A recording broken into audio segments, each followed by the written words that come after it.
దేశానికే తలమానికంగా, ఇంకా మాట్లాడితే ప్రపంచంలోనే తీసుకున్నా కూడా దాన్ని ఎగ్జిక్యూషన్ పూర్తి చేయడంలో సమర్థులని మోదీ అన్నారు. అందులో సందేహం లేదు. అనేక గతంలో ప్రాజెక్ట్స్ మనకి నిరూపితం అయ్యాయి తులసిరెడ్డి గారు. అలాగే అతిపెద్ద ప్రాజెక్టు అమరావతి. సరే, దీని మీద పార్టీ పరంగా భిన్నాభిప్రాయం ఉండొచ్చు, కానీ ఖచ్చితంగా ఆంధ్రప్రదేశ్కి ఒక క్యాపిటల్ కావాలి. అది ఏ స్థాయిలో ఉండాలి ఏమిటి అనేది ప్రభుత్వాలు ఆల్రెడీ తీసుకున్న నిర్ణయం, ప్రజల నుంచి దానికి ఇప్పటికే మద్దతు వచ్చింది. అయితే బహుశా మీరు ఈ పాయింట్ అంటే మోదీ ఎంత ఇస్తున్నారు అంటే, నాకున్న ప్రశ్నలే బహుశా మీకు చెప్తున్నా. మోదీ కేంద్రం నుంచి సపోర్ట్తో పాటు ఆంధ్రప్రదేశ్ రాజధాని నిర్మాణం కోసం ఎంత ఇస్తున్నారు అంటే, గతంలో 1560 కోట్లు, గుంటూరు ఈ అండర్లైన్ వాటి కోసం కేబుల్స్ కోసం ఒక 1000 కోట్లు, అది కాకుండా అప్పులు ఇప్పిస్తున్నారు 15,000 కోట్లు ఒకసారి, ఇప్పటికీ కొంత వచ్చింది. హడ్కో నుంచి 11,000 కోట్లు. ఇవి తిరిగి చెల్లించాలి.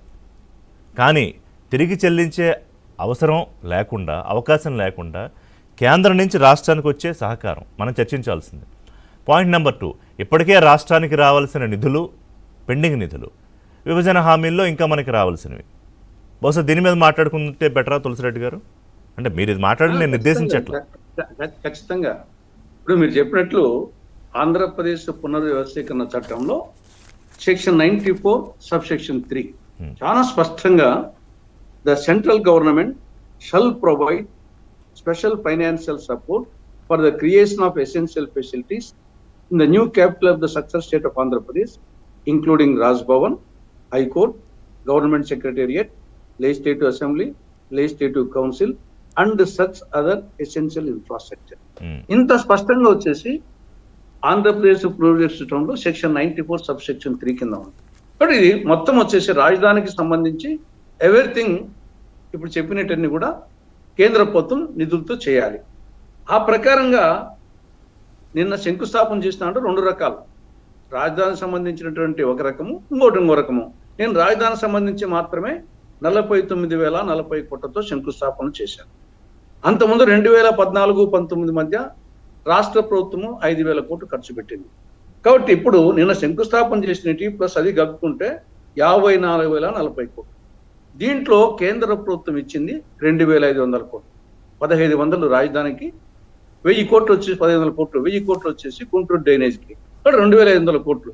ఇక్కడ 54,040 కోట్లలో 2,500 కోట్లు తీసిస్తే 51,540 కోట్లు దానికి గ్రాంట్ గా ప్రకటించింటే డెఫినెట్ గా వచ్చేసి మనం ఈరోజు మోడీ గారిని అభినందించాలా. ఆయన వచ్చేసి ఏ విధంగా పోయినా తప్పు లేదు.